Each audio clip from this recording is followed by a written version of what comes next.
Well, here we are again, XFM on a Saturday. Just gone 1 o'clock, Steve, if I'm very much mistaken. But we're not here as such. We're away again, gallivanting around. We've got to do the special sort of best of again. Okay. Which we did a few weeks ago. So this is the best of the last 3 weeks. Which I think is, I think it's the best 3 weeks we've ever had. But I'd like it condensed into 2 hours. Yeah. Yeah, some great music as well in there. Yeah, there'll be some great music interspersed with fine chat that you've already heard. Yeah. Except this bit. This bit's new. We've actually, out of the kindness of our heart, we've come in last week. Yeah, yeah. And we've done a few clips just because we felt a bit guilty about shooting off. Yeah. Even now, having heard this link, I'm beginning to wonder if it was worth our time. Yeah. Well, should we play a classic link? Let's play what from the last 3 weeks. After this is Feeder. All right, so here's the first bit. Yeah, you might want to try and you heard about the hanging one when the fella was. Sorry, mate. Go on. When the fella was hung. Hung. He was hung and. Hung. So he was hung. He was hung by a rope. So isn't that no? I think it wasn't he a Chinese emperor and wasn't he hung? Yeah. He was hung. Some fella who'd done something, they hung him. And, Wait, they wanted him? It's not a word anymore. He was hung. Look, don't be doing that again, because you said squoze wasn't a word, and then I showed you a menu today that someone sent, and it said fresh orange, squoze. Inadvertent commas, and next to it was the word colour, spelt C-O-L-O-R. So, presumably either the American menu, right, in which case there's loads of American words that we don't use, or it's just a badly typed piece of work. Anyway, there was a bloke that was hung. He was hung and that, but he didn't die. Hung on that, he was definitely a Chinese. Hung on that, yeah. I remember him now, yeah. He didn't die, and they said, just hang on a minute whilst we change the rope and that, and he stood there waiting, changed the rope. They tried to, do it again, and didn't work. It didn't work, right. So, they got another rope, right? Didn't work. And then they had to let him go, because it's like there's a well-known saying or something from this thing. Yeah. What do you make of the first genetically modified baby? Oh. Are you worried about this? Do you know what did they do? What?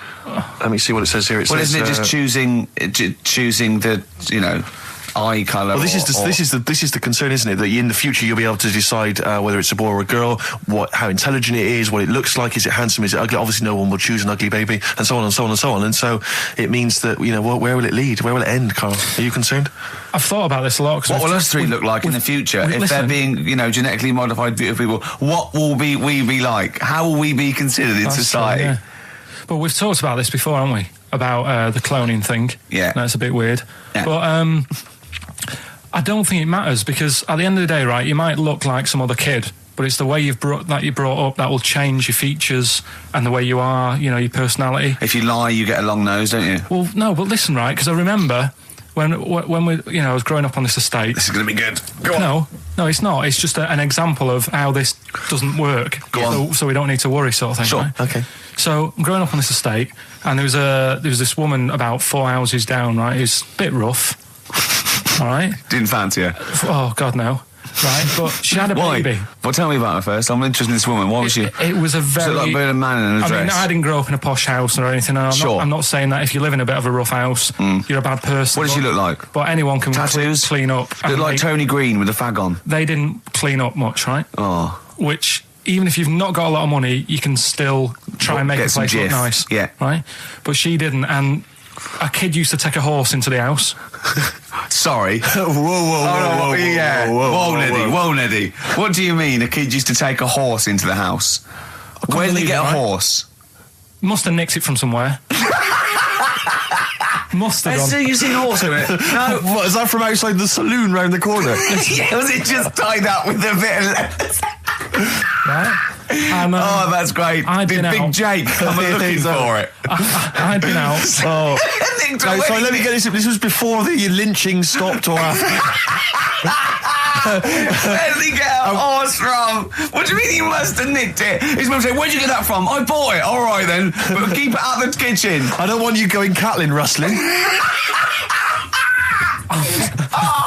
Where did he get a horse from, Carl? And how long did he have it for?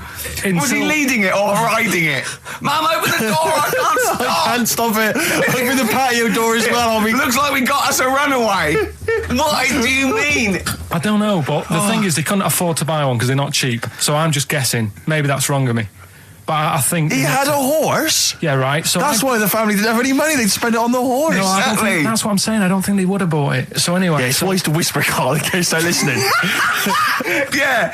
And they could be in the room next door. It's not buying it, it's keeping it as well. Oh. So I was like in the car with my dad coming into the avenue, and you used to have to drive down it to turn round.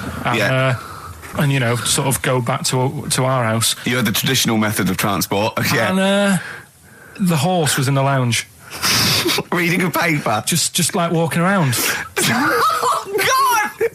What? And when I was doing... I tried to earn myself some money once by flogging little flowers in plastic cups. What? This is genius. It just keeps coming. What do you mean you're trying to flog little flowers? What do you mean? Wait. Let's play a record. Let's play a record and come back to this. It's always going to just unravel and unravel. It's going to go for hours. Let's play a track, deeper and deeper. It's like an onion, isn't it? We've created a whole world here where there's a man living with a horse. Just walking around the lounge. I come from the West Country. I've never heard anything like that. I just think of a big sort of like orange carpet and it's got a rediffusion telly and this horse going, I'm fed up in here. Exactly. This is really... I am not taking the rubbish out again. Yeah. Right, play a record. Let's have Velvet Underground. We've got that lined up. Oh, yeah, the classic from the first album, I'm Waiting for the Man. Let's come back to the horse in a second. Little flowers in pots. What do you mean? Carl's found love on the street before, haven't you? How's it going with your bird, Carl? Are you married? No. How long have you been out with her? 7 years. Because, I mean, you're quite a simple man. Yeah. You're sort of a simple in a nice way. Ways. I mean, you're like Helen from Big Brother. Yeah, you're sort of nice enough, but I look normal. Well, yeah, you sort of do. But you could be one of those that just suddenly go mental with a pen. Yeah, do you know what I mean? Stab people through the eyes. Yeah, you sort of look normal. But if I wouldn't really want to wind you up to a point of frenzy. How did you meet your girlfriend? Through work. What, through her work? What, you phoned up and said... We worked at the same place. Oh, you're right. Yeah. You're quite an enigma, aren't you? Could you give us more on that? At work. You met her at work. What, she came in selling sandwiches? She was going through the bins outside. What do you mean you met her Why at are you work? having an attack on me? You're the one who's sad and lonely. No, he's done you again. Yeah, but what I thought was interesting was I just scratched at him and he just went mental. Yeah, no, it's like a bear caught in a trap. It's funny, isn't it? You'll never learn. No, I was just interested to find out what the story was because it might be a really romantic story. Well, it's not. All right, jeez. I love the fact he doesn't want to talk about his love affair. I was thinking about you in the week, and like, does it worry you? I mean, you sort of joke about it now, and we're talking about it in the office, you know, like, oh, is Steve really touchy about the way he looks? And, what's this? Where's that come from? He's done it again. He's done you again. I was walking home the other night, and I was thinking about it. And do you worry that when you're old, you will be on your own? You did start it, though, didn't you? Well, Carl, I'm glad you brought this up. because I mean, for me, you know, a lightweight, frothy entertainment show on XFM on a Saturday afternoon is exactly the place where I want to discuss the desperate, lonely future that's inevitably coming my way. Oh, God. I'll tell you what will cheer you up and forget all that. A bit of Embrace. Oh, one of the most hated bands. Placebo. Bitter End on XFM 104.9. This is pre-recorded. We recorded this a couple of weeks ago, before Christmas. I hope you had a great Christmas. If you didn't, not our fault, really, is it? Nothing to do with us. Wouldn't have thought we'd have. We're of a time because we've got plenty of cash now, thanks to a lot of you who probably bought the Office DVD. Yeah, probably got and that. If you in haven't stock yet, and you've maybe got vouchers or money, still available. Still there in the shops. Still available. You can still make it the best-selling DVD of all time. Please do. Yeah. Please do. I'll tell you what you want to hear though before you make your mind up. I'll tell you what, if you like this next clip, go and buy the Office DVD. I think you will. It's a brilliant clip. It's the one where we talk about well, it's self-explanatory. Yeah. That blew me away, right? That the fact that he got the name, he got the number. Spooky bit, right? I'm walking home. I called you up a couple of times and I left a message on your phone because it was just amazing. Not only was he good at magic, but his maths was brilliant. No, well, that thing adding up to 42 was like, how did he do that? I mean, we didn't even make a big deal out of that. He said that to me. He said, all Carol Vorderman's got is the maths. Yeah. Do you know what I mean? Imagine him on Countdown. Yeah. He'd even know what they were going to write down. Do you know what I mean? So a bit of a wasted talent. I should see him again about that. I think he's right. So I get into my flat, right, and what they do in my flat where I live, they put the post in like these little pigeonholes, right, and I don't normally check them out. I leave it for Suzanne to do, right? Sure. But this time, for some weird reason, I thought, right, I'll check it, see if we've got any post. Open it up. There's only this. A letter for Miss Harris. Yep. There it is. Bona fide in front of us. A letter addressed to a Miss Harris. Well, does she live there? No, it's my address. She doesn't live there. Did she ever? Don't know.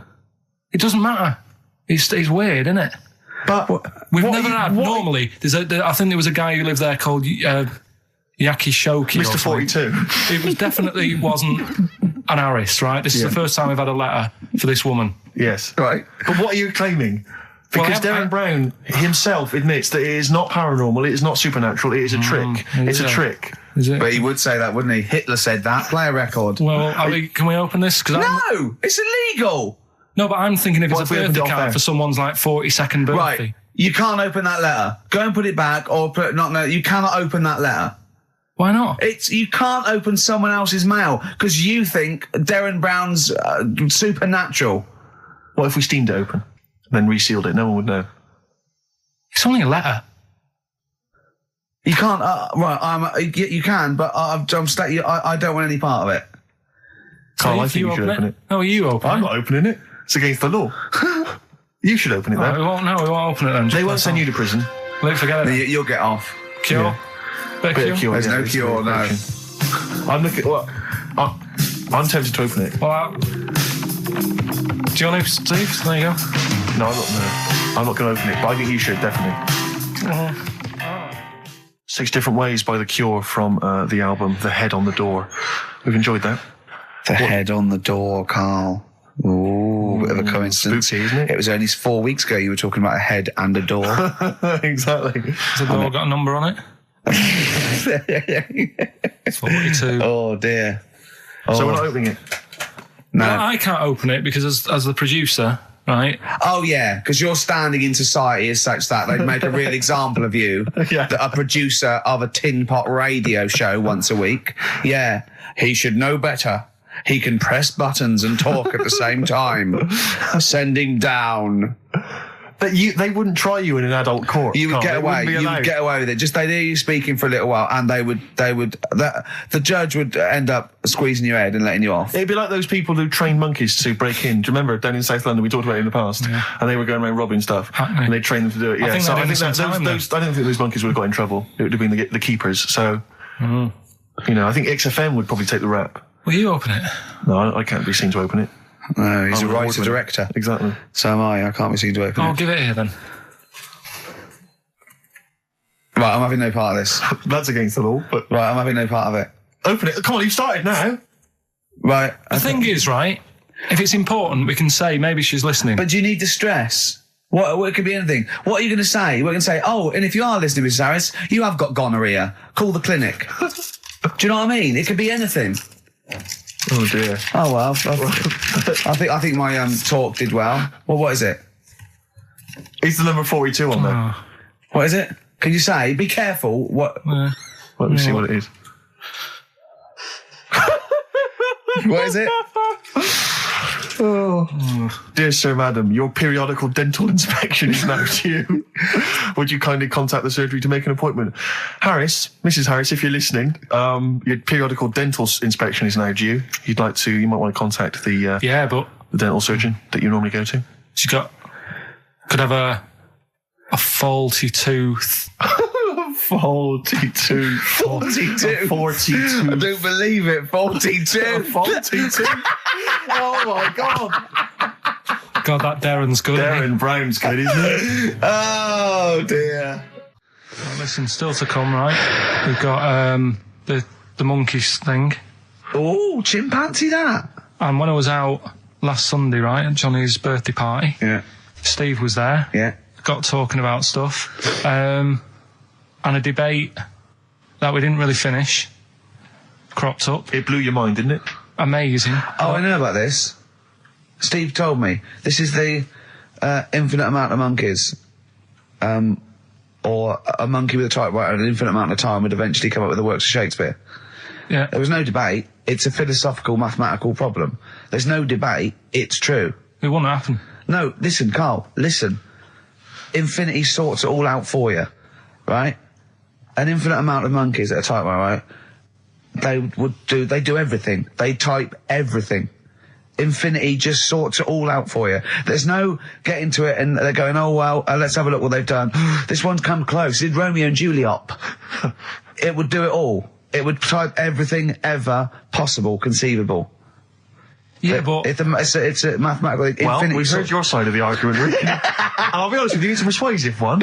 But let's hear Carl, because he heard about this in a pub last week. Yeah, so what's he's your got some problem? strong What's your ideas problem with himself. it? What's your problem with it?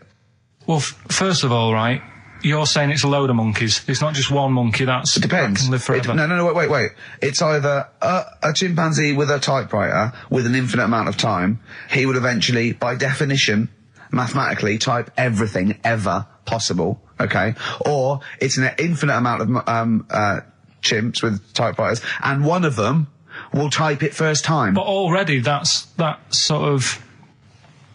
right. You either need to have What do one you mean? monkey. What? You mean Let's hear employment his point. laws? He What do you mean can't- it's not right? Let's hear him out, please. If it's one monkey Yeah. with a typewriter that's got loads of ink in it and that, right, at least it knows what it's done in the past. It's not... Keep going. Crime. If you've got a load of monkeys, it's like if you have too many, what's that saying about too many chefs? Too many chimps spoil the soup. Right, well, it's the same thing. It's like, well, I didn't tell you to put salt in it. I was going to put salt in it, and it messes it up. Whereas if it's just one, they know what's gone on. So what I'm saying is... Honestly, leave him go. I can't be bothered, I want Steve. to hear, I want to hear the rest. This blows my mind. He doesn't know what this does to me. It's a mathematical problem. I want to hear the rest. Well, it's just, I just don't think it will happen. What do you mean you don't think it'll happen? Infinity works it out for you, by definition. Well, what's stopping them typing the same thing again? They would.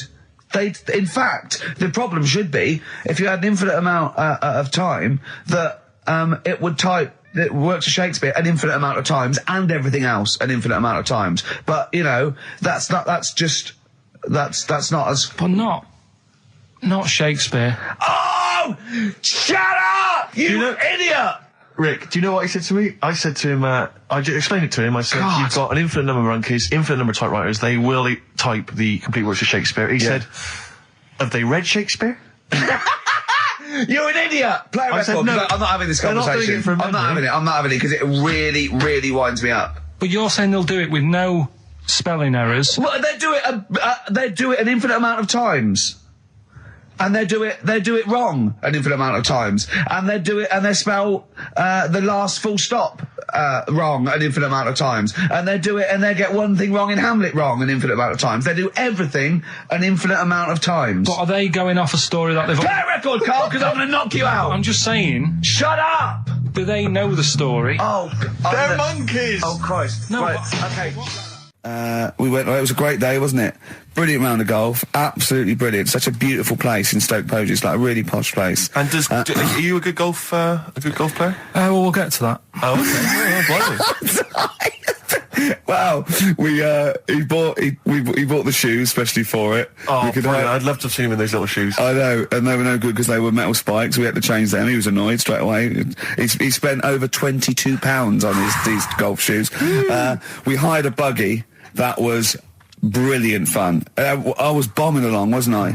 I don't drive, but it was great on that buggy. Well, you've been on a buggy with me, and you were a bit Terrifying. scared. Yeah. What? I nearly killed us once. I was just taking banks and things, but you don't see sort of bunkers, and he'd scream and go, stop! And he'd put his foot down the brake, and then I reversed. At one point, he sort of did a handbrake turn next to the lake, and then we had to reverse, right? And you know, you just flick a switch and put your foot down. He did that without looking. I looked behind, there's a big oak tree there. He screams, watch the tree, right? So... Dukes of Hazzard. I kept jumping in and leaving him behind because I had to go to my ball. Because anyway, so the first shot I got out my driver. I honestly did one of the best shots I've ever done. It went straight down. It was great. I thought, phew, got away with that. Because it's always the first one, because it's a clubhouse and you want to look good. Yeah. So, he tees up, and I've been saying, buy some balls. He just got 6 balls. I was going, what if you lose me? I won't lose 6 balls, right? He tees up, right? Whacks it. It goes miles, like right angles, straight into these the woods, right? He turns around, he goes, go and buy some more balls. So I'm laughing, because it's like impolite to laugh, but he broke the ice for me, and I was falling around, and then his second shot, I go, you know you're off a 3 now. If you take another shot, he went, oh, right. So it's his third shot, he puts the ball down. He hits the ground before it and misses the ball altogether. And I was on my back, wasn't I?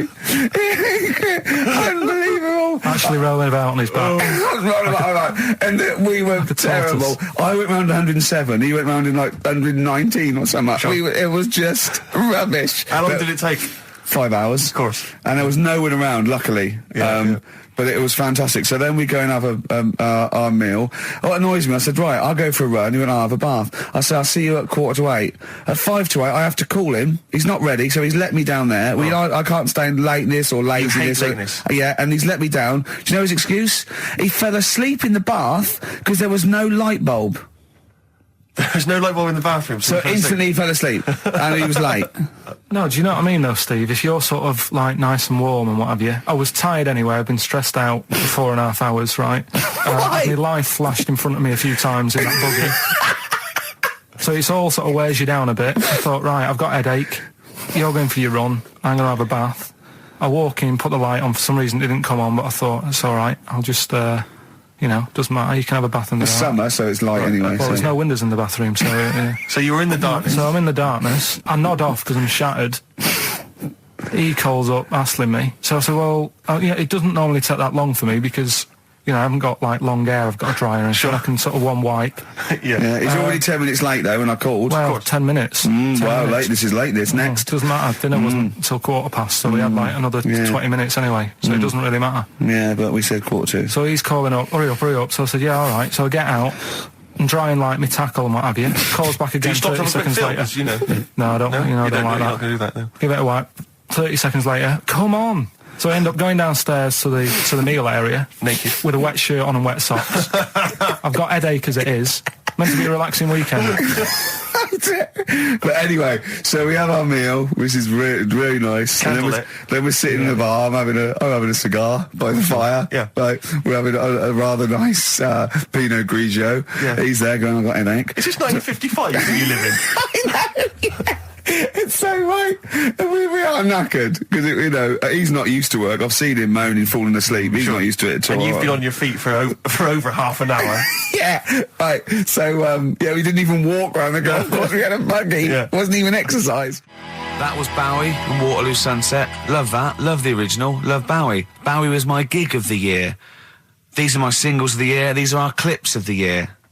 I'm Ricky Gervais with me, Stephen Merchant. We're just picking some lovely little bits and pieces. Do you remember when we talked about this? What was that one you told me about with the porn? That was a good one. Oh, this was fantastic, right? Right. There was this. Sorry, can I just check now? We're just remembering classic episodes of the Tales. No, this is important. Well, I saw one, right? I saw one on Tales in Respect, right? And it was these two gents. What they used to do, they look down the obituaries and they'd blackmail the wife or the son of a dead eminent person, like might be a priest or a doctor, something like that, and they'd go and they'd say, he bought some erotic stuff from us before he died, and he owes 100 guineas and all this sort of stuff, and they'd pay up because it'd be so embarrassing. They just didn't want them to say, just pay him, right? And this one bloke said, who are these people? I'll meet with them. And he goes round there, and he goes round, and they go, your father, he goes, my father could not have bought any erotic material from you. They did it, he goes, he couldn't have, he's blind. Right, and that was the twist. And Carl went, so it was magazines, not videos then. Yeah. Now think about it, Steve. Is that so stupid? Well, presumably it was set in olden times because professional pornographers don't tend to call it, erotic material. Yeah. They tend to call it, juicy jugs or whatever. But more than that, I don't understand how a video is going to be any use to a blind person either. I know that you can hear the sound, Carl. Look at him nodding like he's caught me out. Yeah, what sound will you hear? Do. Your meter needs looking at? Yes. Cut. What's then? What's that? Then it's just noises, isn't Occasional groans. Yeah. Right. You could listen through the wall at your neighbours. He does. I mean, that's why I save a lot of money. But I thought you were going to point out, Carl, that they could have had a Braille porno. Now, have you thought of that? Look, feel the lumps on that. Exactly. Think about it, Carl. Think about it. You're excited now. Yeah. Your girlfriend's away, Carl. Yeah, but she's great as only under the cupboard.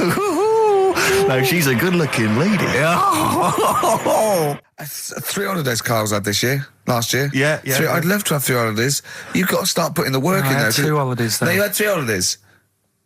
You went away with Suzanne and her parents. Yeah, well, that doesn't count. It does count. If you book 2 weeks off the firm, you go away and you go, how was your holiday? Go, well, it didn't really count. It wasn't a really good holiday. Can I have them days back, please? My New Year's resolution is to be nicer to you, but well done, sense. you've already broken that. No, but talk sense. Talk sense. You've had 3 holidays this year, and I'm just saying, you're in your 30s now, and 30s is when you should be really putting the work in. That's true enough. To reap the benefits in your 40s, 50s, 60s, 70s, 80s, 90s, and 100. Carl, what's your New Year resolution? What about think before you speak? It's worth. I mean, see, I'm allowed to laugh. I'm allowed to laugh at things other people say, Carl. That is a good suggestion. How was your holiday, Carl? It was all right.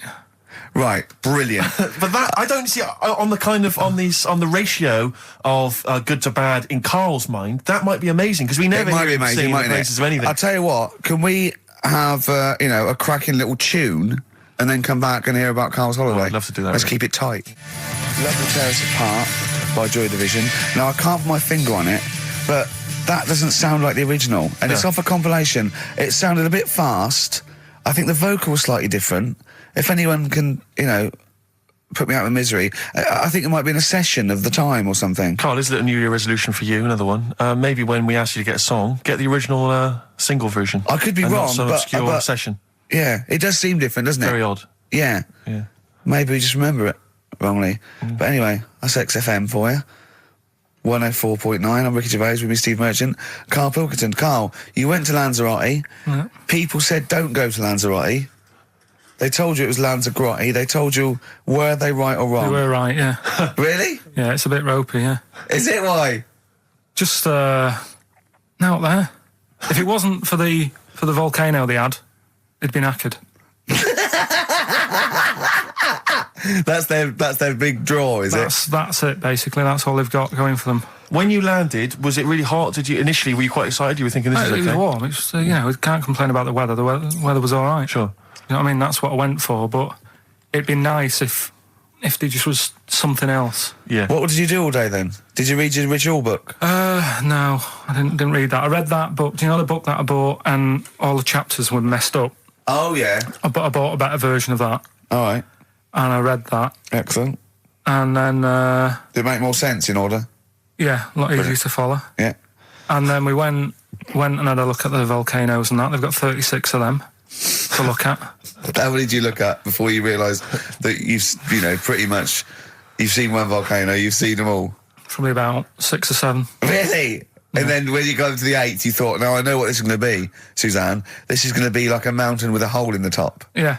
Really? But it happened years ago as well. It's like, just keep a couple, fill the rest in, tidy it up. Fill the rest in! Yeah, no, Well, getting some builders. No, seriously though. Okay, 4 million tons of concrete, please. They're an absolute death trap.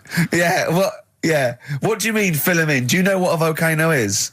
It's just a hole, isn't it? That's happened. Well, it's more than the hole. It's more a portal to the magma in the centre of the earth. Back in 1730 it happened, and they still haven't sorted it out. Well, when you say it happened, volcanoes were made a lot longer ago than 1730. No, but the one that did Lanzarote in. Right. Sort it out. What would you suggest? How tidy can they up. fill it in? It's joined. It's all joined. No, but what I'm and saying is, it was the a- big it was- plates of the earth are all joined. It All was the a disaster, magma's wasn't it? joined. With the Trade Centre thing, that happened. They cleaned it up, sorted it out, they've moved on. That's what I'm saying. Whereas Lanzarote have just gone, leave it. It happened back in 1730. You misunderstand me. How, in the name of God, can you fill in a volcano? You ignorant twit. No, but it's not just the holes. They've actually left the lava everywhere. That's what I mean. It's not just the big holes. There's lava everywhere. But it's molten rock. They can't just pick it up like they're like a carpet. Put it in the holes. The holes are there ready. Just push it all in. That's what I'm saying. Right, we've got who's that on the line? It's Rob. Rob, and are you a doctor? I'm a final year medical student. I'll be a doctor in 2 months, touch wood. That's close enough, isn't it? Yeah. Excellent. So, where do you study? Do you want to give more details, or do you want to remain anonymous as you're calling in to I study at Barts Hospital. All right, great. So, why do GPs sometimes put their finger up a man's anus? To see what's there. You know, if you've got hemorrhoids, if you've got an enlarged prostate, you know, it's either that or they stick up a big tube and have a look up with a light. What? And it's easier to do that. Now, are you dumbing this down for us, or are you going to fail your medical exams by saying stick up a big tube with a light? I'm dumbing it down. Okay, come on then. We're all intelligent people here, and Carl. So you tell us what's that called? It's called a sigmoidoscope. Right. Nice. That was a clever test, wasn't it, Rick? I think he was a real doctor. Yeah. 12-inch long tube that they can put up there. So, Carl, would you prefer that or a finger? Well, so do they sort of do the finger first, and then, I mean, at what point do they say, hang on, we need a light here? I mean... It's normally if there's something wrong. But, so if I go then, say if I go to this well-known clinic, right, and they go, yeah, the art's good and that, yeah, finger, there you go, and then they go, hang on, I'm going to go and get me light and tube. I could start worrying then because they've sort of found something. And they're not likely to go straight in with the tube. They'll probably send you off some tests first. But Carl, there's nothing. Hospital. But you go to these places to put your mind at rest and to know where you are with your health. I mean, it's not that you go along. That's what most people worry about. They think that because I'll go along and they'll find something. Well, one, that's illogical. It doesn't heighten the fact they'll find something because you go along. And two, if they do find something, it's a good job you went along. I mean, I'm a hypocrite because I don't go to the doctor, but I've had that Carl, done. you should be concerned if when they shine the little light in your ear, it comes out the other side of your ear. No, the other ear comes right out the other side. That's when you should be worried. But Rob, right, you said then, if they find something, they send me off for some tests. Why can't I just have the test without that and cut out the middleman? Do you know what I mean? Because you're wasting lots of money. There's hundreds of tests they could do, and they could do every test, and they could all come back with nothing. Or they could do the finger up there and send you for the 3 tests you need to find out what's wrong with you. But in this day and age, with all the technology and that, and like brainy doctors and all that, the only way to find out is sticking a finger up there. What are you worried about, Carl? Is it fundamentally that this doctor who's has done 6 years medical training, is it embarrassing to have a man's finger up your ass? I just don't understand how you can get round to that without... But what don't you like? Is it fundamentally you don't like anything up your ass, or is it the fact that it's a man's finger up there? I don't like going to the doctors. It makes me nervous, because I think if anyone searches you long enough, they're going to find a fault with you, right? And especially if they're going that far into you. They're going to find something. And Probably not. well, you know, I just don't... I don't know how to get round to that sort of... that point where you get a... What do you talk to the doctor about? And he's like, all right, nice day. Strap your trousers. He goes, I'm gonna just Most people just shut up and let you do it, and then breathe a sigh of relief when you say there's nothing there. Yeah. But is that at the end of the test, or is that the first thing he does? It's the last thing. So that trousers up out the door. Because he knows it ends conversation. He knows it's a bit of a faux pas. The doctor says, "Oh, I better not kick off with the finger up the arse." What I do is I'll start on with the the head, and then we're then go, "Oh, one final thing, Mr. Pilkington."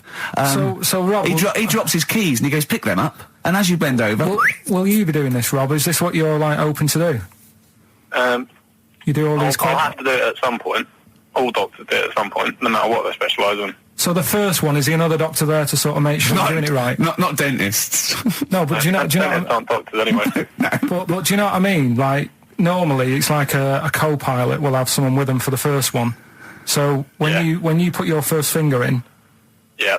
will someone be there going, right, you just want to move to the left of I've it? already done it. Have you? Yeah. So that's the thing with a student, you're learning. So you get people teaching And you how to learn do on- these things. Can I just point out, Rob, I think I'm right in assuming that you have a glove on, Yep. and there's lubrication, Yep. and it doesn't hurt. No. There you go. What are you worried about, But Carl? who's this person who everyone's testing on in your class? It's not one person. One person. There's like, when a patient comes in and they've got a problem, your boss, the consultant, he does his finger up, and if Yeah, he but- finds something, he goes to the patient, is it alright if the student has a feel as well? Then the Well, student what- puts on a glove, puts the leave on the glove, and sticks his finger up and sees what he comes out with. Rob, I wish you could see Carl's face. I mean, his face when you said, and he says, can this fella have a go as well? He looked horrified. That he thought it was a free-for-all, like there's a queue of people trying on gloves and going, let's have a go. That looks good up there. What have you found?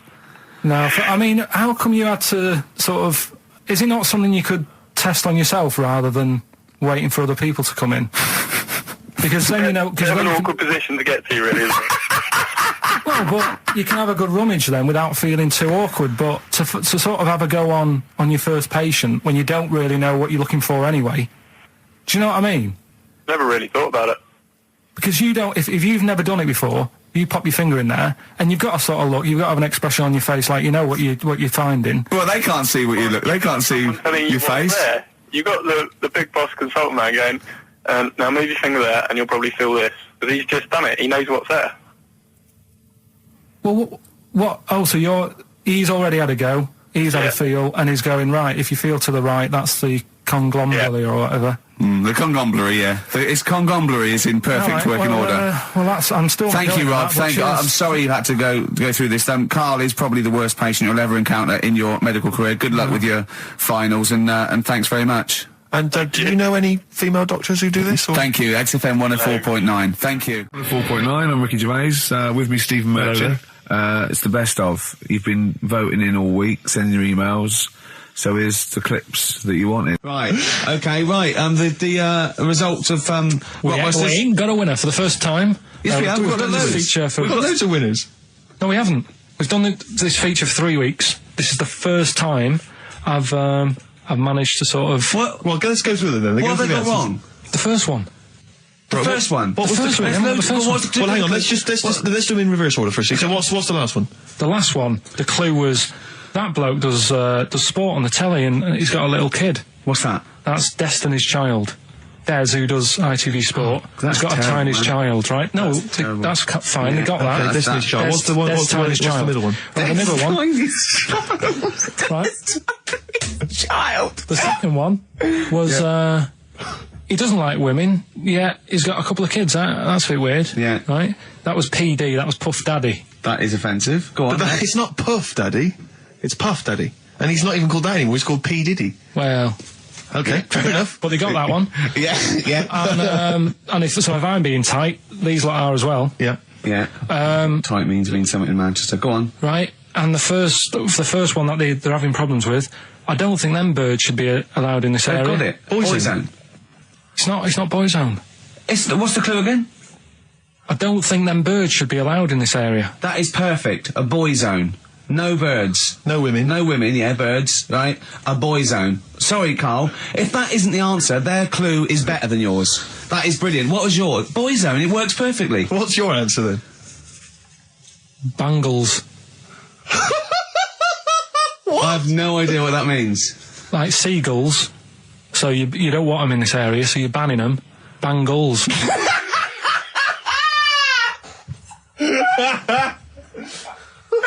Oh! Well, give it to boy zone, because boy zone's better. Don't use birds being allowed in this area, it's a boy I think zone. we should have a rollover. Carl beat them. Carl beat them. You have to use his logic, surely. But theirs works. You can't do what am I thinking. No, that's not what I'm thinking. It perfectly. It works perfectly. I think you've got to give it to the ones that got the boy zone. Well, how about, right, because they didn't actually get into my head and my Well, way of thinking, heaven right? forbid. How about we just keep back the David Attenborough and they can have, I'll chuck in the Hellraiser, right? Okay. and Blondie album and the Madness Yeah, one. okay, pick a winner at random. Pick a winner, Steve. I'm going to give it to Paul Sloman, who got those answers, and he also says, P.S. Carl, you're a moron. So I'm giving that to Paul, and good luck to him. Right, well, He's got a crazy night tonight. If we can rush these over to him, he's got a cracking Saturday night. well, if I'm a moron, I might get your address wrong when I send them to you. Oh, Coming right back at you, Paul. Yes. Carl, you're making noises while I'm talking. Yeah, but you do this all the time trying to wind me up. And I'm not saying Manchester's the best place in the world, but what I'm saying is there's bits of it that I really miss. Yeah. Like last Sunday, right? When I'd met up with Ricky, we had spaghetti bolognese, which was all right. And then I said to him, I need some soil. Damn, I wish you'd invited me. It sounds amazing. So I need some soil. What do you think? You need some what? Soil? Soil, yeah. I need to repot a plant, right? Yeah. So You need to repot a plant? Yeah. Fair enough. So I'm like, where you can't see these shops in London. Do you know what I mean? There's nothing around. I took him straight to one in my street. Yeah, but near your street, and that's probably the only one in London. Well, you say that, Carl. No, it does annoy me. Round my way, it's like, you know... You can't move for soil shops. You can't. There's earth. You can just pick up handfuls walking down the street. Yeah, incredible. People just lean over into someone's front garden. No, You can take the plants as well. No, but what I'm saying is, Go on. Manchester, there's loads of decent hardware shops. Yeah. Here, you know, if you want a panini and a latte or whatever, you can't move from. But for soil, I had to go virtually how many miles away from me to carry that soil home and stuff. Yeah. It's not good. I mean, London's all right, but if cities were sort of marked... It's neglecting the peat market, really, Well, isn't there's barely any mulch available in central London. I'm sick and tired of not getting a good, decent compost of a Sunday. Indeed. So, It is sickening to me. I'm thinking of moving to the north, where there is loads of soil and gravel. Indeed. And animal shite. whatever. Yeah. So you were going to say, if you were marking cities out of 10, what would you give London? Well, if you were marking them on, like, you know, on what they have. Right. As opposed to what? Well, as opposed to... How the you name. spell it. Say, like, I think the greatest city in the world is Rome. Right, Okay. it's pretty amazing. Yeah. Have you been? What? Yeah. Why do you think that, though? Just because, like, you turn a corner and there's something there that's really old. Right? Like, you're going down a normal street. Go and stay in a Derby and Joan club. Yeah. No, but it's like you're going down the road and then you turn a corner and like the Colosseum's in the middle of a busy road. It's like, what's that doing there? Yeah. Yeah. And just when you think there's no more, you turn another corner. It's almost as if that was there first. Yeah. Well, Yeah. But do you know what I mean? London, Yeah. what have we got? You know, Trafalgar Square's world known. And you go there, what's there? Yeah. Do you know what I mean? So there's a lot of space there. Get one big B&Q. In Trafalgar Square. To cater for the whole of people who live sort of central Londonish. Yeah. And then I'd be happy, but what I'm saying Well, with is... Nelson just popping up through the middle. Because you can still see it, couldn't you? Yeah. Yeah. It's a great idea. B&Q, so B&Q could be like the whole sort of flat thing and make it sort of grey so it looked like rock. And then Nelson popping Make it up... classy is what you're saying. Yeah. Stone clad it. Yeah. So it looks like you've made an effort. Exactly. And then you can pop in, and then you can go out and go, oh, look, Nelson's column. Oh, look at that. Isn't Nelson? Oh, look at that. The victory.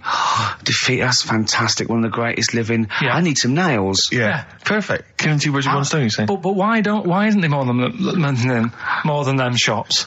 Because when I went into yours, every time I've been in there twice now. The first time was to get a shower head, right? Right. And I went in there, couldn't resist buying something else. I ended up getting some super glue as well. Blimey.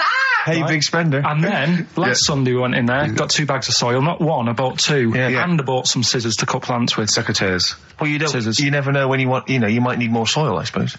Well, I've got You've 2. stopped out now. Where'd you keep it under your bed? Sorry, this isn't going out, is it, this conversation? It's not going out on air. I got a feeling it might be. You're joking. We better play a record. Okay. Play a classic. 100 Reasons. If I Could. Ladies and gentlemen, will you please welcome to the stage Pop Will Eat Itself? Carl, have you got like a sound effect or something of like, get the atmosphere Cheering. if we're going to test? Cheering. We'll seek it out with... Have you got something there? Have a look on there. I'm just looking in the NME. for the kind of forthcoming gigs of the smaller known bands, and it might be a useful place to just begin the. Ladies and gentlemen, peoples around the world, will you please welcome to the stage Chumba Awamba? Have you got a sound effect? We got one. Nice, yeah. Ladies and gentlemen, will you please welcome to the stage the Parkinsons? They're playing in Leicester this week, so look forward to that. That's a good plug, isn't it? Let me see who else. If anyone wants to pop down to Leicester to see the Parkinsons. Ladies and gentlemen, please welcome to the stage Cyclefly. Okay. Oh, there's a genuine one here. This is someone. Simon's emailed and he says, "Will you just test this name for us?" Okay, Carl, if you can. There you go. Ladies and gentlemen, will you please welcome to the stage Coach? Not utterly convinced. No, it's not too bad. It's not. I'm worried about the sound effect. We start to sound like Chris Moyles or something. Well, he's a top broadcaster. Everyone loves him. Losing weight as well. He is hilarious. funny man. Just there's one more coming here. I'll just check this one. Ladies and gentlemen, will you please welcome, this is Chris in Oxford, ladies and gentlemen, please welcome, meanwhile back in communist Russia. Is that a band? I assume so. I assume it's his band. Yeah. Steve, I mean, I will play great old tunes to the cows come home. We got to give them a little bit of Dandy Warhols and Air and Athlete. I know that, and they're great, they're good, right? But I wanted to play a Cat Stevens song, but I thought I'd better not, because I've, play that a little bit. And we quite like resurrecting old reputations, don't we? People like Elton John who had bad faces, or David Bowie. People whose names now are largely laughed at in the serious rock or people circles. that people might not have considered. I thought Cat Stevens, oh no, Rod Stewart, I thought. Was he Rod Stewart? Many people now are thinking of the leopard hot pants and the ludicrous hair. I think I'm sexy and all those sort of awful stadium sort of disco things, but he wrote beautiful tracks from Maggie May and I thought, hold on, two birds with one stone. What about a Rod Stewart song written by Cat Stevens? Wow. Is there such a thing? The first cut is the deepest. Let's hear it, Rick. On this album as well is The Killing of George. Georgie Part 1 and 2, remember? About the gay bloke. Georgie Boy was gay, I guess. His favourite song. Carl's favourite song, right? Yeah. And I was going, oh yeah, I remember that, yeah. I said about, and I said, did not intend to take his life. He just pushed it when he gets mugged and killed. Do you know what he said? Go on. I was sitting outside, I was singing, and he went, well, as I said, they go out too late. They go out too late? He meant gay people go out too late. He went, no, they do. I went, what do you mean? He said, well, they're always out, they go out when people are coming home. He said, if he'd have been in bed by 10, he'd still be alive today. That's a sobering lesson. And he went, there's one that works here and he's shattered every Monday. Oh, if you're gay and you're listening, just be in bed earlier. Go out when sensible people go out. Yeah. You're right, we're not on the continent, Carl. If you're gay and you're not in bed by 10, go home. Yeah. I don't get it. No, like, again, I spoke to you in the week, and I had much better things, like when I tell you about Brian Blessed climbing Everest, and for some reason it made him, it played havoc with his belly, and he followed through and he had to clean up. Shut himself? Yeah, using ice and snow. Why are you telling me that Brian Blessed, in what way is telling me that Brian Blessed shit himself once in any way educational? Because I was saying how he was climbing Everest, right? Right. I give it to him, he's an actor and that, but he gave that a go. Yeah. Right? It played... What's the point of that, you'd say, wouldn't you? You'd say, God, he's so he's alright. Me doing a boxing match for no reason is rubbish, but him climbing Everest and shitting himself, yeah, he did that. Is commendable. Right, and he's only going to, go and do it again. He's going to climb it again. Yeah, but he might not shit himself this time. Yeah, what's the point in going? Nothing's changed up there. Yeah, good point. Yeah, What's it been? Well, it has. They've probably cleared out by now. Right, but it's slip on it. I can't even read about Brian Blessed. Is it actually true, or have you lied with someone else? It was an interview with him in it. And what did he say? Oh, come on, what did he say? He said I climbed Everest and I played of it with me belly. Let's talk about it next week. We've really run out now. Oh, you're a fool. Well, here we are again, XFM on a Saturday. Just gone 1 o'clock, Steve, if I'm very much mistaken. But we're not here as such. We're away again, gallivanting around. We've got to do the special sort of best of again. Okay. Which we did a few weeks ago. So this is the best of the last 3 weeks. Which I think is, I think it's the best 3 weeks we've ever had. But I'd like it condensed into 2 hours. Yeah. Yeah, some great music as well in there. Yeah, there'll be some great music interspersed with fine chat that you've already heard. Yeah. Except this bit. This bit's new. We've actually, out of the kindness of our heart, we've come in last week. Yeah, yeah. And we've done a few clips just because we felt a bit guilty about shooting off. Yeah. And I mean, leaving. even now, having heard this link, I'm beginning to wonder if it was worth our time. Yeah.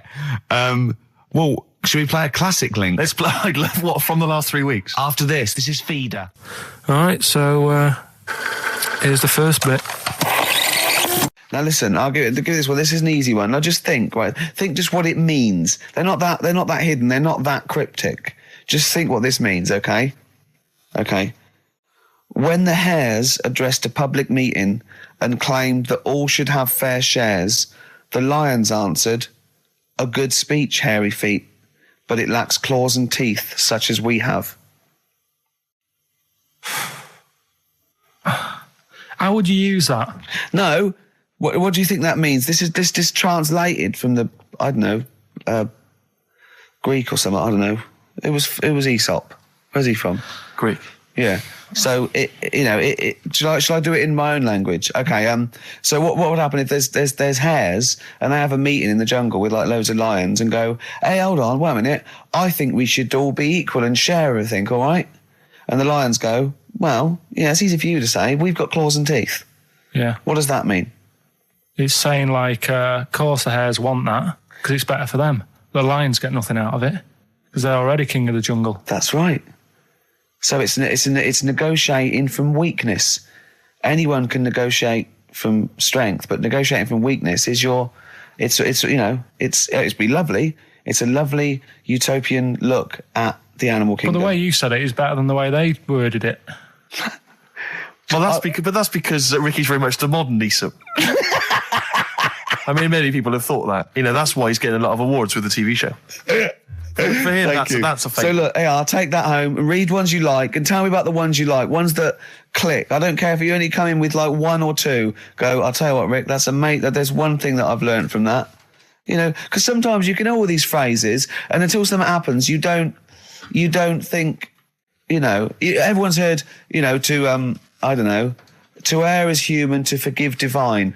And then something, you know, might happen. Do you go, oh, that's what that means. That's amazing. So, you know. Do you know any, Steve, offhand? What's that? A fable. Well, I would imagine that the most famous one I've always remembered is the lion with the thing in its hoof. Do you remember that? Paw. The lion, yeah, with the spike in its paw, and a smaller animal gets out for it, but it still attacks it anyway. Well, that's life, isn't it? Well, I read one the other day, actually, which was very interesting. It was one that the famous film director Orson Welles said. Oh, yeah. Which he said, apparently there was a bear going across a lake, wading through the lake, and a scorpion said, well, let me go on your back, will you? Come on, just let me go on your back, we'll go across, it'd be brilliant. He goes, well, no, you'll just sting me. You go, don't be stupid, if I sting you, you'll die, and we'll both drown. And he goes, oh, fair enough. Who was doing the stinging? The scorpion. Right, okay. And the bear's wading through the water. Yeah. So the scorpion jumps on the back, and they wade through the water, and halfway across, the scorpion stings the bear. And the bear goes, well, we're both going to die now. He goes, yeah, it's my nature. I thought he was going to say, I can swim. Oh, you're the best. What's the one about... Does that mean anything to you? It's my nature, i.e., you know, that's in my nature. That's the way it is. That's what I do. Yeah, I'm a scorpion. Yeah, one of my favourite ones. These don't mean anything to you, do they? I mean, one thing is you're not impressed by them. They're all right. What about Why this? not What about just this say one? Don't trust bears or Here's one of my favourites. What? He said, well, why not just say, don't trust bears? The bear's the one that was too trustworthy. Don't trust scorpions. Yeah. Right. Here's one of my favourite ones of all time. Okay. A lion is dying. It's an old lion. He's in the front of his cave, and all the animals come around, like the foxes and the hyenas and the rabbits, and they're all taking the piss out of him, and they're laughing at him, and they're laughing, going, "You can't fight us now." Kind of. And just before he dies, he goes, "Fine, but I was a lion once." What does that mean? Don't know. Well, he's saying it's better to have lived and had what I had, because I was great, if only for a short time, and you lot are still alive, but you're nothing. You're rabbits and hares. I was a lion once, so you know. Are they always using animals for these stories? Well, Yeah, I could change it to refrigerators and household appliances if it would make it help. But animals, you know. I remember the one about being ill a lot, and you say something about Go on. you know, if you keep doing that, if you keep having time off, well, I won't believe you. That's the boy who cried wolf. Is Yeah. that right? Yeah. Do you know that one? Have you heard the famous one? This is probably the most powerful one. When you're pulling a face, and they say, well, if you Wind keep doing that, the wind changes. I've You'll heard stay that. like that. Because you know that's scientifically proven. That is. That can happen. That can happen. Should we have hip hop hooray? Yeah. Are you queued up for that? No, but go on, you... Carl, sort it out, mate. I was going to... No, come on, this is what I asked you to play, mate. If you've not, you know, you're getting too big for your boots now with your showbiz lifestyle. You're not paying attention, are you? You're not playing the record if you want you to play it. Heat magazine's favourite. Yeah. Okay, so, Oh, you dropped that. the You've CD now. embarrassed That's yourself. clumsy. Oh. You know, you're, you know, with the big I name can't DJs believe you're got not... to it. Oh, fables are great. He's not impressed, is he, Rick? No, I am. I mean, you know, once I take this book home tonight and that, have a read, I might change my mind on them next week. You're coming all stressed. and I'm not impressed with the ones you've been talking about, I must admit. Okay. Coldplay, the scientist on XFM 104.9. Right, competition, isn't it? No, it's Educating Ricky Part 2. Oh, is it? Yep. I wasn't even listening. He's doing all the work. I wasn't even listening. I want to spill some water down on that. Right, what's this one again then? Right. What's the teaser headline? Teaser headline is, What's Tomato with You? Brilliant. Yeah? Go on in. How excited were you when you came up with that? You couldn't wait to come in and tell us, could you? I think it's a good one because you won't forget it now, will you? I mean, like the worm one. What's so special about the worm? You know, a lot of people think that if you cut a worm in half, two worms will grow, but no. What happens is if you cut the head end slightly nearer the tail than the tail will die, but the worm with the head will be okay. So, it's exploded a myth, and it taught me something. Right, so the second one, part 2 of Educating Ricky. What's Tomato with You? Yeah. What this one's about is, ages ago... This is scientific. There's never a date. There's never a country, a location. Okay, settle down, children. No, this is A-level history. Right. Once upon a time. Yeah. When a mental place with swords was a king, forget his name, but he was a loony. So, and it was literally ages ago. Yeah. So, good luck in the exam. Yeah. Right. So, like, you know, all right, many years ago. Oh, yeah, cleared that up. Go on. They thought tomatoes were poisonous. Right? Okay. Because what Hold on, are they going to be proved wrong at the end of this story? Well, because I don't want to give away the ending, but is it something to do with are they poisonous tomatoes? No. Oh, you're having a laugh. I don't believe it. Go on. They're going to be eating tomatoes all this time. Oh, Steve, what's tomato with you anyway? Okay, so hang on a minute. What's Let's just tomato with recap quickly. Many years ago, Yeah. when people thought tomatoes were poisonous. Yeah. Go on, yeah. Well, they didn't know they were poisonous then because they were still eating them. But what was happening? Well, they're not. was- But they're not poisonous. But hang on a minute. All right. And it's not. I'm just going to listen. I'm not even going to talk. Okay, I'm not going to tackle it So, anymore. if you remember, years ago they didn't have like pottery plates. They had lead plates, right? What are you talking? Just let him talk. Sorry, what year is this? Let him talk. Come on. Plates made out of lead, and Right. what they'd end up doing, they'd say, right, do you want a tomato? And they'd go, yeah, all right. And they'd put the tomato on the lead plate and cut it. And because of the acid in the tomato, right, it would sort of make the lead runny, and the lead would go into the tomato, and they'd say, oh, it's lovely this, and they'd be eating it. They'd get food poisoning, lead poisoning, what have you, and they'd be really ill. So they thought tomatoes were poisonous, so they didn't eat them for many years. And when then you say someone they, said, do you this mean didn't the people happen. of Narnia? Yeah, this didn't happen. Where was Carl. this happening? Sort of in Britain and that. You put him on the spot there. Oh, I hope there's no uppity pupils at this school when they go, what do you mean, sir? Oh, if you're going to... Oh, I'm fed up with you. Do you understand? No. So the No, you've got... No, right, okay, first of all, Carl, where'd you get this information from? Where did 14 I get times that? as well? Do you know? You can't remember. I don't know where I got that from. I don't know where I got it from. But why don't you think that makes sense? But what? Someone once got lead poisoning from a tomato? Not just one, loads, and then all of a sudden... No. Why is this educating me? Because I'm telling you that tomatoes, you I eat them. can't take anything away from this. I don't know what to take away from this. What have I learned? What have I learned? Don't mix lead with tomatoes. Why is this educational in any shape or form? What are you telling me? A long time ago in the land of Glunk, right, where the ninnies did slib, right, they thought tomatoes were poisonous because they ate plates of lead. What are you talking about? Yeah, but we all know tomatoes aren't poisonous. Is that what we're taking from the story? Is that the moral of the story? Don't believe these people that I'd never heard of before. What are you talking about, Carl? I think it's a bit weird. It's a bit weird, yeah. It's the same people that were spreading those malicious worm rumours. My hangover's coming back. I've got to get some water. Play a record that was rubbish. There's that one that a bloke, right, was going to get a phone call at 4:00 to find out if his business was, okay, right? And if he didn't get the phone call, he knew he was broke, destitute. So dead on 4:00, the phone didn't ring. So he went up to the roof, his office, and he jumped off to commit suicide. And as he was passing his window, the phone was ringing. Oh, no.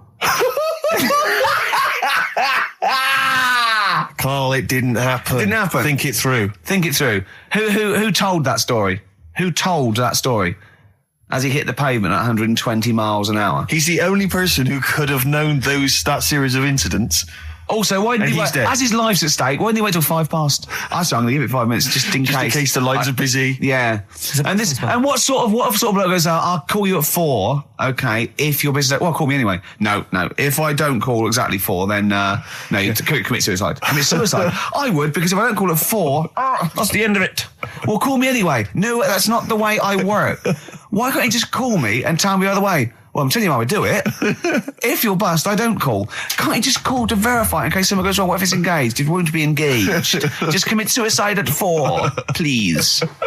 It didn't happen, Carl.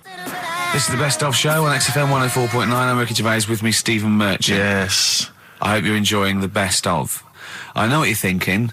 If this is the best, my Christ, what was the rest like? Well, we'll be back in a week's time, so you can... judge it for yourself live. But anyway, in the meantime, this is one of the best clips I've ever heard. Oh, I'm laughing just thinking about what it might be. XFM 104.9, I'm Ricky Gervais, with me, Steve Merchant, Karl Pilkington. Steve. Well, we were talking about the news just now, and there was a story I heard in the week. I think it was on the radio, and I don't know all the details, but what I heard was that a number of, I think it was Falkland, maybe Gulf War veterans were, I think, suing or complaining to the government because they wanted compensation for post-traumatic stress disorder. Now, I don't know all the ins and outs of it, but it seems to me that if you're in the army and you're a soldier, a certain degree of trauma is kind of inevitable. I mean, after all, if you're any good at your job, you are going to see people getting killed. So I don't understand what the ins and outs of it are. I don't know why. He only came back and Tony Blair met him and go, all right, well, not really, no. Go on, what's the matter? Well, there was people shooting at us and everything, it was all muddy. Well, calm down, don't cry. Well, I will cry. There was a drill sergeant just kept shouting, saying, look at you, stupid boy, where's this gun's not clean? I just cleaned the gun and it was fine, and now he's telling me to clean it again. Yeah, the boots, they were shiny. He's got to do that, it's more distant. His neck was as big as his head. Well, yeah, but you don't know what they, I don't know what the ins and outs of it are, but... what you got to do is make sure you know what you're going into. That's what I do, you got to check the small print. So if I was, going over to the Falklands or, the Gulf, I'd put my hand and go, will it be horrible? I go, you hit the back, yes? Will it be horrible? It will be horrible, yes. It will be horrible. There will be shooting and lots of death and everything. I go, right, I'm not going to go. And I go, exactly. Okay then. Okay. That should be fine, yeah. Should be fine, yeah. Just like that. Is anyone else scared about this? Pretty much all of us. Okay, then we won't send anyone then. Exactly. My brother went into the army, right, because he couldn't get a normal job. And my dad said, if you don't get a job by such a date, that's it, son, you're going in the army. And when was the Falklands? Was it about 81? Right, and he joined back in 81 or something. And he I don't know, he was in an older shot or something. Oh yeah. And he wrote back to my mum saying, a bad time to join, bad time in this. So she wrote. What bad time? Join, that's so sweet, Carl, isn't it? That's like, dear Dad, yeah, well done. Don't know if you've noticed. Yeah, I was on the dole, that's for sure. Thank you for joining. A month before the Belgrano. Anyway, go on. My mum called up, spoke to the sergeant, and said, "Can you leave him out of this one?" Can you leave him out of this one? What, the Falkland War? He's only just joined, and she called him Chuck, which he got done for. Like, she's one of them, I think it's a northern thing, like saying, "How are you, Chuck?" Yeah. And she called the sergeant Chuck, and the sergeant said to like, my brother, "Your mum, you know, she's called up and asked if you can not go," which, of course, you know, I mean, we'll see how it goes. But can you tell What her? do you mean? Why did the sergeant even entertain this? Well, Pilkington, come here. Your mum's been giving me a bit of earache. Now listen, tell her I've told you, but can you call her, because she called me Chuck and everything. Can you call her and say you don't mind? Well, not really. Oh, please, because I've promised her say you want to go. No, please, say you want to go. Why was he entertaining this phone call? because he was new to the army, I suppose. Who? No, I mean the you're right. sergeant. I don't know. Maybe they do that. So what happened? He didn't go in the end? So he didn't go, no. You can't do it. that's ludicrous. I love it, though. Okay, we went over the top. Pilkington, I've got a note. Yeah. Is this really your mum? Yeah. Okay, no, this seems to be in order. Because I noticed it says, I do not want to go into the army, I don't want to go and fight, and it's crossed out and it's good, my mum says don't go. Now, you didn't write this yourself? No, my mum wrote this. Okay, you definitely wrote this yourself. Your excuse. You're going to have to fill envelopes. No, I'm sure if he was needed, he would have had to go, but I think they made a bit of a special effort. They sort of said, oh. Well, it wasn't conscription anyway. Oh, no, I was But were the other soldiers going around just going, Pilkington. No, he ended up being a mechanic in there, and he got kicked out for going for a packet of fags in a tank. what? Now, wait a minute. Do you mean he nipped down the shops in a tank? Yeah. I don't believe that, Carl. You've Honest made to that. God, that, and he went off with the sergeant's wife. So that didn't help, and he ended up getting kicked out. Sorry, your brother's a genius. I love this. First of all, he gets a call from his mum, going, let him up. He goes, oh, God. Then he goes, where's Pilkington? His mum's on the phone. Where is he? He's near your house, Sergeant. Near my house? Well, why is... No reason. Well, when he comes back, when he's finished, tell him his mum called. And can he get me a packet of fags? Tell him to walk this time. Wow. This is ludicrous. So the sergeant found out that he was sleeping with his wife? Yeah, I don't know. I mean, Did your mum phone up and say, let him off? No, Let him off marshal this him. time. Can he... Yeah. That's fantastic. But he misses it. I mean, I haven't seen him for about 11 years, but ever since he came out, he's just kept getting into trouble and that.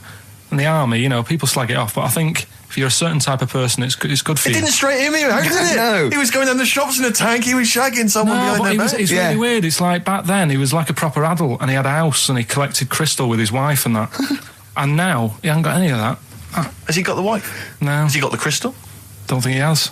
And he hasn't got a house. Seriously, I haven't seen him for about 11 or 12 years. Oh, so I haven't even spoken to him. Carl's stories always start off nice and funny, and then they just leave me empty and slightly depressed. I don't know whether to hug him or shoot him, put him out of his misery. Can we take Carl to the... phone in if you think I should take Carl to the vets and have him put down, because it's just too stressful. Carl's getting very excited, as we all are, about his new... Should we let him do a little taster for us? Well, I'm very excited about it. I mean, So the gist of it, what is it? What is it exactly? Right. Is it a game show or is it a competition? It's just, I just thought it's something that, you know, you can play and also people at home can take part in it. now, would they phone in about this, or they can just play at home while they're listening? They can just play at home. Okay. You mean we haven't got any prizes? No, there isn't. No, I think we could get him to phone in, maybe. Well, I don't know. Let's hear the game idea Yeah. first. Yeah. Right, it's music related. Okay. Good. And what I do is I sort of tell a little story, Okay. and that story makes up a song title. All right. Well, it sounds ambitious. So, Is it a cryptic clue? could be. Say like this, right? Oh, dearie me. Oh, dearie me. Say like this. Right. This woman, right, she's pregnant. You know the answer to this one, so don't be saying anything. This Okay. is just aimed at Steve. Okay. Right. This woman has a baby. Yeah. She's pregnant, has a baby, and the doctor's there in the hospital, going, "Oh yeah, you've got a lovely little baby Oh, here. you told me that this is... Oh, this guy. Got a lovely little baby. It's just coming out now. You'll be able to see it in a minute, and it's like covered in gunk and stuff. Yeah.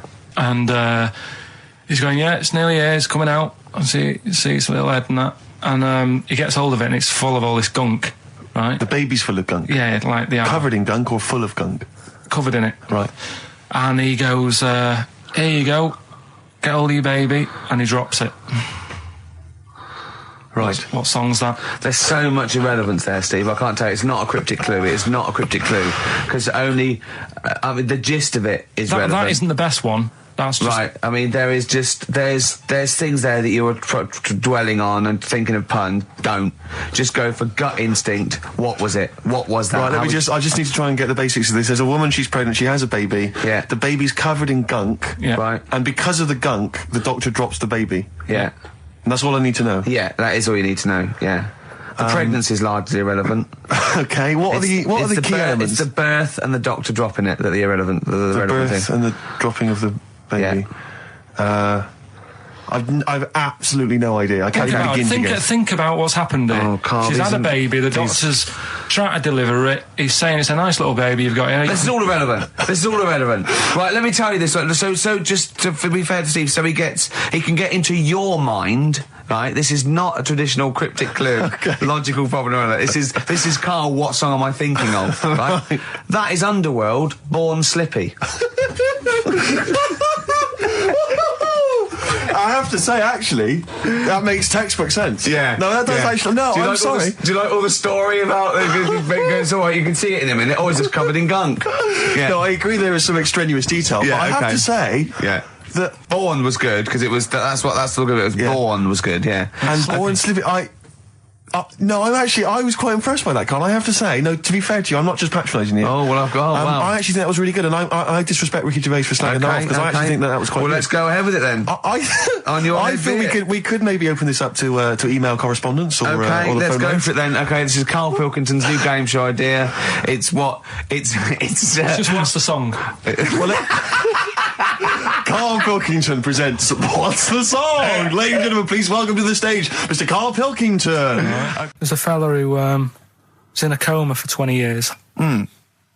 Just they kept like taking him through like the normal day. They take him to Alton Towers and stuff. He doesn't know anything about it. Just kept going through the motions. Don't know if they kept charging him. Kept putting him through all that. He eventually came out of it. 20 years. And went, stop taking me to Alton Towers, it's shit. I just thought, imagine how much stop post he making, had. How much post?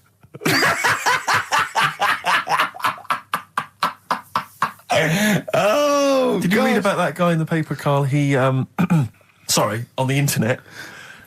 He in about, I think it was about 1984, 85, he had a terrible car accident. But this must be it. He went into a coma. This must be what he's talking about. Well, they didn't take him to Alton Towers. Of course they didn't. But you've got to try and decipher the truth from the conjecture, from the thing that I mean, don't forget, Carl realises that he's had a dream. He talks to Suzanne and goes, that was good, wasn't it, last night we were in the plane? She goes, no, that's a dream. He goes, oh yeah, where's my cornflakes? You got to, you know what I mean? I can now decipher what he's actually seen, what he's read. Well, go on, what did you... Well, I'm assuming it's the same guy. It is the same guy. It was a guy in some small American town, and he'd had a car crash, and he'd gone into a coma, and his wife had left him. She'd gone on with her life, because he'd been in a coma since then, and he had just woken up recently. Marriage wasn't working. Marriage wasn't working. He just wasn't paying enough attention. He actually had, she was pregnant at the time, and so now his daughter is basically the same age as he was when he went into the coma. And he's just started coming around, he's just started making jokes. They said, how do you feel? He said horny, which I thought was quite witty for a man who'd been in a coma for however many years. But anyway, yeah, so he's slowly trying to rebuild what life he can. That's what do you make of that, though? Because the thing is that he's missed. Imagine what he's missed, Carl. Imagine the music that he's missed. The Live TV Aid. programs. Missed Live Aid. Live Aid. He missed Phil Collins playing in 2 continents in one day. Which, frankly, I'd be devastated if I discovered that. Missed Bros. Yeah. Yeah, so he doesn't. So he put on ripped jeans and they go passe. They just have to send him a series of those I Love 1986 Exactly. programs with Kate Thornton filling him in on what he's missed. Exactly. Peter Kay reminding him of space operas. Yeah, he remembers Richard Blackman those. talking rubbish. Yeah. So extraordinary, though, isn't it, Carl, to think? No, obviously. So, had he aged much? Because he hadn't had any problems or anything, no worries. well, he probably wouldn't have, physiologically, he probably wouldn't have the wear and tear of a 43-year-old man. Was that a good Because kid? he wouldn't have had sun, he wouldn't have had sort of nicotine, beer. Unless they were just feeding that to him. Anyway, to try and still, bring him round. yeah. So You'd feel groggy though, wouldn't you? yeah, you might feel a bit groggy. Yeah. Well, he's not fully back to normal. I mean, there's No, some it's- kind of residual brain damage. Yeah. But nevertheless, he can form sentences. He's got no real memory, so he can't remember a lot of things. It was just when I saw Carl, it. have you been in an accident? You've been voting in all week, sending your emails. So here's the clips that you wanted. Okay, what's the next one? What's the educating Well, wiki? I don't know. See, like I say, I was looking around and there's stuff that is interesting. Right, I was looking on the web. But there's no point. Well, it's just that I found one about What's the point? about a lad who 8 years old, Yeah. but he's still breastfed. Now, I don't know if you can get anything out of that. Is that what his mum said?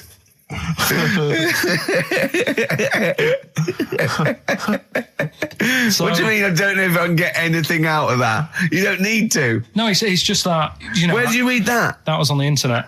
Oh, well, yeah. You're always unspecific when you mention it. It's just it was on the internet. Well, Yeah. I'm trying to think what I put in. I think I put in Y to see if I'd confuse a computer. And then- Go! You are. No, No, honestly. I did a search, put in why, and it came up with funny things that, like, why is this person doing that? Why is that? And it had a picture of this 8-year-old lad, sort of, you know, on his mum's nipple, and it was saying, you know, is this healthy? You sure that wasn't asking you that question? What? I put in why? Just to confuse the computer. Like, the computer go, what do you mean? Yeah. Stop it. Yeah. Oh, look, yeah. Last week, I was walking home with him, and I went, he was saying something stupid, and I went, I've got a competition for next week. Let's do a phone-in, and it's called Karl Pilkington, Genius or Fool. Yeah. Right? And he went, no. I went, why not? He went, well, it'd be confusing, because they say there's no difference between genius and being a fool. We do that, don't we? No, says that? but it's rubbish. And people say there's a fine line between madness and genius. And, you know, it's a ridiculous soundbite. They don't say there's a fine line between a genius and an idiot. Well, the people who do are idiots. Yeah. So what would you do there, though, just to sort of wrap that little thing up? What would you do? That lad loves his mum's milk. What are you asking me to come up with? No, I'm A just... title for the story? No. It's What? just what would you do? Right? What do you mean, what would I do? Well, it's causing a bit of a problem in the area, right? What area? In America, I think it was. Oh, America are a problem, are they? George Bush is worried about this kid who's breastfeeding at 8. Imagine it like this, right? Right. No, so, Carl, what are you asking me about this spurious story you saw on the I internet? saw on the internet, there's Yeah. an 8-year-old lad, he likes his mum's milk, Yeah. and it's saying, is this right? Should it No, be it's going not. on? But what What do you want Ricky to do about it? It's not his responsibility. Yeah. No, but the little town that he lives in, they're all causing an uproar, right? Going, this isn't right. You know, No. I can't let my kid play out in case he's in the garden with his mum getting a bit hungry, right? So Oh, God. what should they do? Because his mum's saying, well, he likes it. Yeah. And he, you know, what do you do? I don't know the laws. No, but I'm not asking you to sort out the laws. I'm just saying, if you lived in that neighbourhood, what Yeah. would you say? If you went up to him and said, look, everyone's getting a bit fed up with this, look. I'd say, what would I do? What do you mean, what would I do? what are you asking me? Right, it doesn't matter. No. What are you asking me? What are you asking me and Steve and the I'm public? just saying, say if you live next door to this woman, Yeah. right? The kid's hungry, 8 years old. He's out playing on his bike and he goes, Mum, I'm getting a bit peckish. And he goes, all right, son. She whops one out. And he starts having his milk, right? You live next door, you're putting your washing out and you see this going on. You're getting a bit sick of it because it's gone on for months. 8 years, I assume. Why is it your business? Why because it got me. are you such a nosy neighbour that you're concerned? What would you do, Carl? Let's turn it back on him. Yeah. What would you do? What's your solution? What would you do? Well, I thought I'd say, right, why are you doing this? And she'd say, because he likes it. And I go, all right then, put it in a bowl first. And you think that would sort that out? No, because I was thinking about the whole thing, right? And You do that when you're a baby, and everything's all right, innit? Yeah. No one bats an eyelid at a little baby having a bit of milk from its mum's breast, right? Yeah. You'd almost say it was natural. But you grow out of it. It's like you don't see. It got me thinking about things you don't see, and you don't see. Did you put this into a computer? Show me things you don't see. What else don't you see? Well, you don't see like an old man having a Twix. You never. Oh! So what? You know the terrible thing about all this, Steve, is he's right. You don't see an old man I eating a know, Twix. that's a terrible thing. So what they have got, right? They've made old man toffees, haven't they? They've come up with Werthers. Is that a song? Oh God! You don't see it. So they've got their Werthers, right? Yeah. So, Look at him. You think Forget he's it. giving a lecture at Oxford? it's not going anywhere. No, go on. Sorry. Go on. I'm just saying. Right. You grow out of things. Yeah. And the old man, I'm sure when he was a kid, he'd have a Twix. Yeah. Now it doesn't look right, so he's having. It doesn't look right. So. Right. I don't think Werther's originals were specially designed for old people. I think they were sweets that just happened to have been made for years. That's why old people eat them. Yeah. They didn't go, hang on, there's a market here. I've noticed old people aren't eating Twixes. Quick, let's make some old man sweets. But the little advert, he gives it to his grandson as well, doesn't he? He goes, I have a Werther's original. I think it cuts though before he throws it back in his face and goes, get me a Twix. I used to sell mackerel. Did you? Yeah, I had a pet magpie Did you? called Maggie. Oh, pet magpie. You mean you captured it and didn't let it go away? Yeah. Can't have a pet magpie. But then it got really vicious. I mean, Well, it was quite right, nasty. it let me go. What do you keep it in a rabbit hutch? No, it flew around, but it used to just like come to me all the time. But then it started pecking my head and stuff. That's not a pet magpie. That's a bird in the garden. No, but I could actually, I could hold it and stuff. It wasn't scared of me, and it knew it was me. It used to come down from like the top. It hated you. That's why it wanted to peck you. Is that? And the other thing, I always remember being younger and like walking through the woods to school with my mum, and like, I was chasing a butterfly, and she said, "Oh, don't do that, Carl." I said, "Why?" She said, "Because they only live a day." I said, "Oh, all right, I'll get a dead one in the morning." That's genius. That's great. That's quick thinking, isn't it? Oh, No, that's sweet. Let's play some. Carl was all flustered because there was a record set up, and he's getting all tizzy. He's been more worried about his competitions than sorting out putting records on. Ready? What? I'm after Steve's song for a lover. Well, I'll tell you what. You why didn't you carry on with your educating Ricky section? I'll have a look on the CD. We keep it going, Steve. Yeah, you Cover it. keep it Go on. going. Go on then. Right. Okay. We've had a few emails. Anyone got it right, Carl? Anyone? Educating Ricky. That's the final one. We got to get that out of the way. We've got to get Rockbusters as well, though. do that at the end. We can whip. Go on then. But we've only got 5 minutes left. Come on, just do Educating Ricky. Right. God. The last one that we haven't done Right. is he's a bit of a nuisance. Go on then. Again, not really that interesting. Thanks. Telling you this one because Come on! To be Just honest- do it, or do it now! Steve, how we doing? Look, no, never mind that. Look, just tell me what that means. Oh, he's a nuisance. Oh, this is so annoying, Carl. I'm going to go mental. Right, Talk. Right. Listen, I'm just putting Right. this in here. Right. Nuisance is a bit of a nuisance. Yeah. Apparently, the old fella who used to hang people. 1700s. Yeah. He used to be able to tell somebody's weight just by looking at them. Right. That's a bit of a bonus fact. We'll be the judge of that. The thing that I wanted to tell you is money for old rope. Do you know what I'm saying? I can't even be bothered. Yes, you're going to tell me now. Come on, Carl. I mean it. Basically, money for old rope came from the right. What was all that about? He can tell someone's weight. What was all That's a that bonus for? fact. And blind blessed shitting himself. What are you? What? Look, don't you? No, tell me that now. You nearly made me swear. Then, I'm getting really annoyed. I'm getting really annoyed now. Tell me this back, Carl, or I'm going to go mental. Come on, Carl. Time's running out. More that people years ago, when people used to be hung, right? Right. If you didn't like the person who's been hung, you'd go, God, I really don't like him, and so you never forget the time. Because when if they're being hung, we take that as read. Yeah. So they never forget afterwards to get the hangman to get the rope and to cut it up into little pieces, and he'd sell them. He'd sell the little pieces of rope to people. See, Carl, that's the most interesting thing, if it's true, that you've come up with. Right. Okay. And so so they sell the rope. They sell the rope, and it's money for old rope. Money for old rope. Meaning, like, you know, God, it's easy to make money. That all they have to do is cut it up and sell it. I'm cynical. I'm not so convinced. Listen, we're really tight. We haven't even got time for a last track. We've got an ad break, and we've got to give out. Okay, give the answers then. This is Right. ridiculous. All right, this is Carl, the producer of Ricky Gervais and Stephen Merchant on XFM 104.9. We're playing out some of the best bits. Hope you're enjoying it. Here's another one. I've got that feature Educating Ricky, which is a bit of a play on words as well.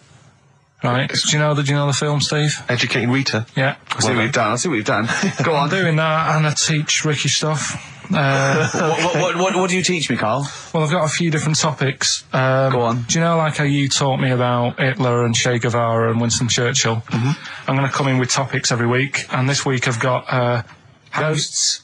hanging bacon is one of the topics. Say that again. Hanging bacon. Hanging bacon. All the Francis titles. Bacon. No, all the titles are sort of named to sort of tease you and get you more interested in it.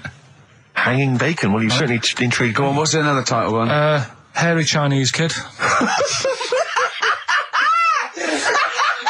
I'd go for that one. If there was a university degree with that title. Yeah, no, I'm going to go for hairy Chinese kid, And I the think. final one. Yeah. Alien gives man a beard. Right. Alien gives man a beard. I am going to burst. Right, listen, Carl, you've got to tell me. Right, first, right, let's do it in No, reverse order. we're not going to do it now anyway. What do you mean? We've got to do it now. I mean, this is the first interesting thing you've said in an hour.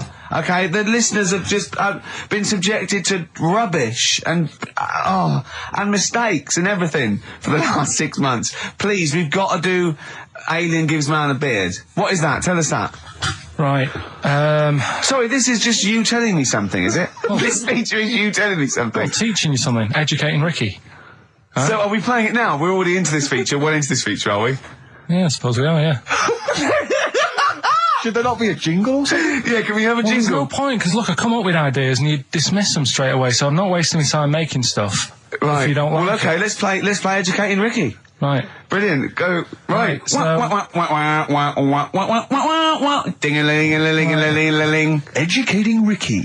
Right, what are we going for then? Hanging the bacon, hairy Chinese kid, Alien Gives Man a Beard. I think Alien gives man a beard. I'd like to do that. Right, there's this fellow, I think it happened in America, and he saw a bright light in the sky.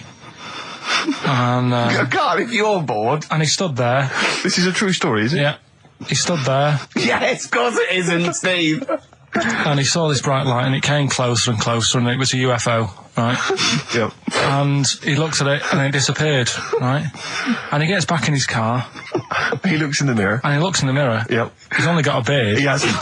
You sure it wasn't someone else who got in the car and he was still standing out there? Right? What? And it turned out, Yeah. he got home and said to his wife or his girlfriend, it's a bit weird.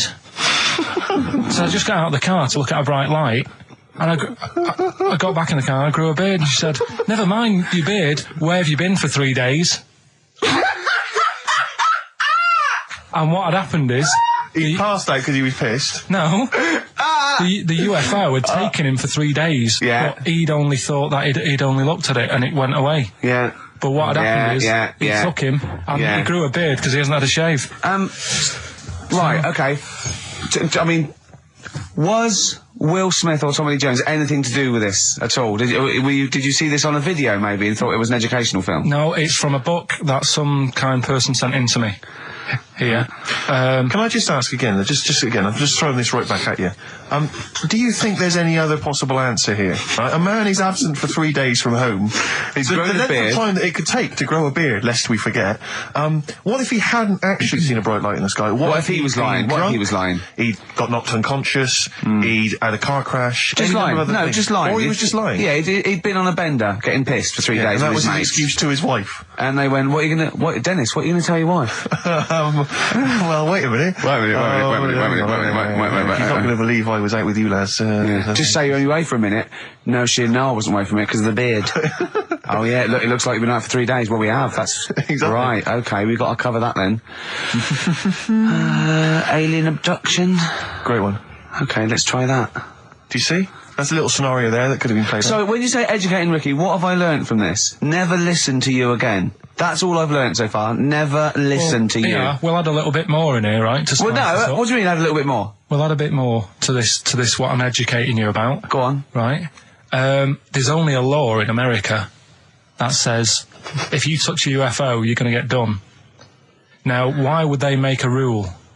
I don't know that. Do you know, like, all their rules have a code? Carl, I genuinely do not know what you're talking about. Right. Do you know, like, how here they might have... Do you know I what? have no idea. Right. Okay. Do you know, like, over here... I'm listening to Capital and these headphones. I got Foxy on from yesterday. Right, let's bin that. No way, it's great. No, I want to hear about Airy Chinese Kid. let's play a tune. and Okay, then come play a back tune, with come back with Airy Chinese Kid, definitely. Some doors. Yeah, I Yeah. just thought I'd go back, Oh. take it back to the 60s. This is a tune that a friend of mine sent If me. you touch a UFO, you get done. Soul Kitchen from the Doors. Shambles today, this. We talked about it before. Do you know the little mouse that had an ear on its back? Yeah. Sure. Right. Well, you thought he had a bad time, right? Listen to this one. Mouse walking about with us sort of wearing a monkey's testicle. They're just having a laugh. This is what I mean about a lot of scientists. What are they doing? When's that going to come in handy? I don't know what you mean. Well, they were seeing if, say if a fella loses one, right? Yeah. Hitler or whatever. And they go, well, don't worry about it. We can sort you out. I don't know what the monkey's going to do. I don't know if they keep passing them on or whatever. But the actual monkey testicle was put on the mouse. And it worked. It worked for the mouse. But isn't it? I mean, isn't a monkey's testicle quite large in relation to a mouse? Would it not look like the mouse was on a space hopper or something? Oh, yeah, it didn't look good. Well, Right, they didn't put it where its testicles would be. No, they did. They put it. Well, how could it walk then? The ear was on his back, so he could just get about. Well, I don't know. But Well, you don't know, do you? You just guessed. Did they grow the monkey's testicles where the mouse Well, it testicles looked would? stupid anywhere else, though, wouldn't it? Oh, whereas a mouse with monkey testicles, that's fine. You'd be showing off. You'd be all right. I prefer that than the ear. When that mouse gets put back in with the other mice, do the other mice go, George, you look different. Have you had anything done? But the weird thing is, as well, apparently it still works as a monkey. What? So, like what are you talking about? Like the sperm and that was it was still sort of monkey. Of course sperm. it was. What are you talking about? But that's weird.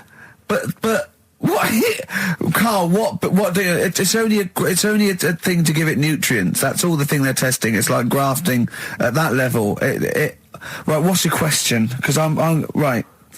What do you think? It would change eventually. It would have changed into a mouse testicle because it had been hanging round a mouse for so long. No, I thought the actual sperm of it though would be a mouse's Why?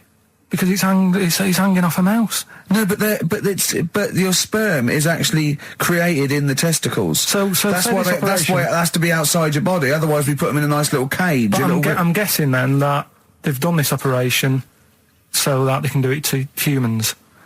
Yeah. Why would I want a monkey testicle if my kids are going to be monkeys? What use is it? No, think. That's no. That's going to happen anyway, Carl. Yeah, but think of what you're saying.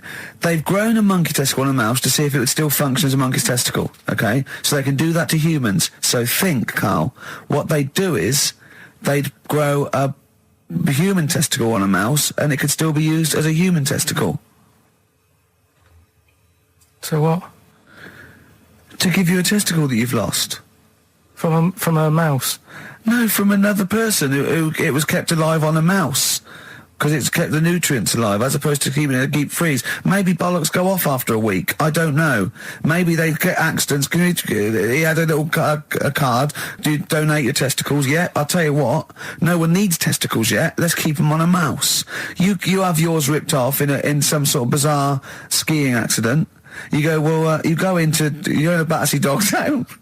You pick the ones you want. They can grow them on anything. They can grow them on a Dachshund. Bulldogs are growing them usually that's where you see a bulldog. Usually that's waiting for an operator. What don't you understand, Carl? Hang on a minute. I thought this was knob news, not testicle time. I don't understand why. Yeah, this testicle time's not for another 10 minutes. Yeah. No, it's all sort of linked and that, though, isn't it?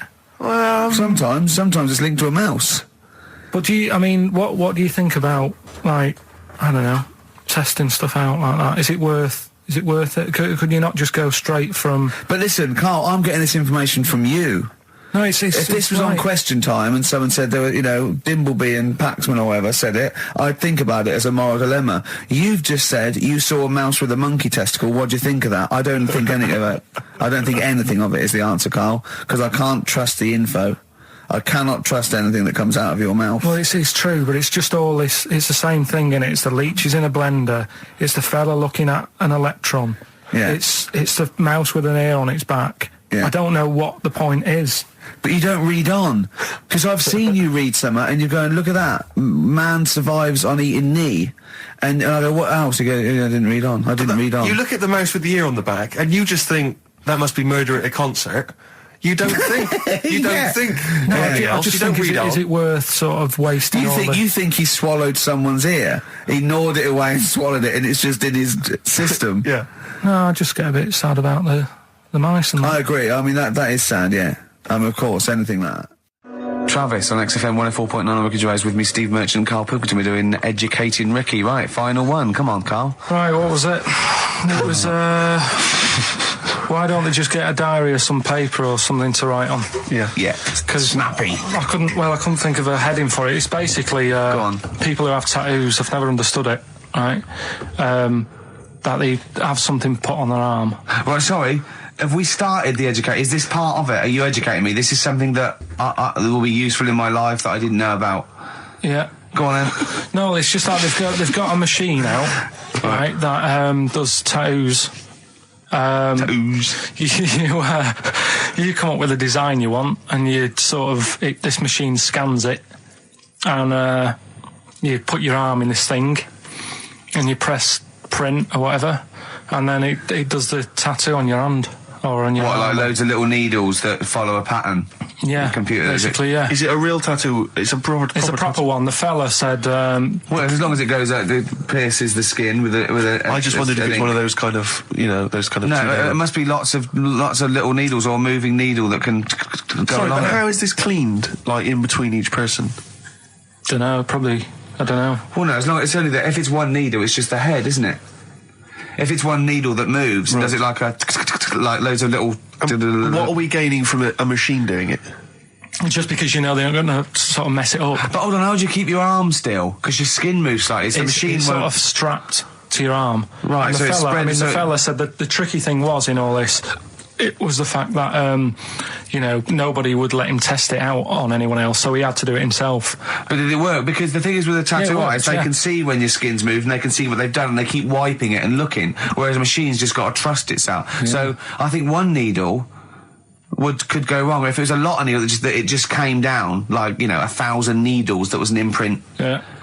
But No, obviously I'm asking someone who hasn't delved any further than there's a machine that can give you a tattoo. That's all you've got at the moment, isn't it? Well, basically. That's all you've got. I mean, that's what I've got because I'm not a fan of tattoos. I don't. But where did you read this again? This was Internet? This was on the internet. Yeah, it was. Yeah. Okay. And I just don't understand why people do it. That's what got me attention. Because me. Sorry, what have I learned from this? That if you wanted to get one, you can get one done by a machine now.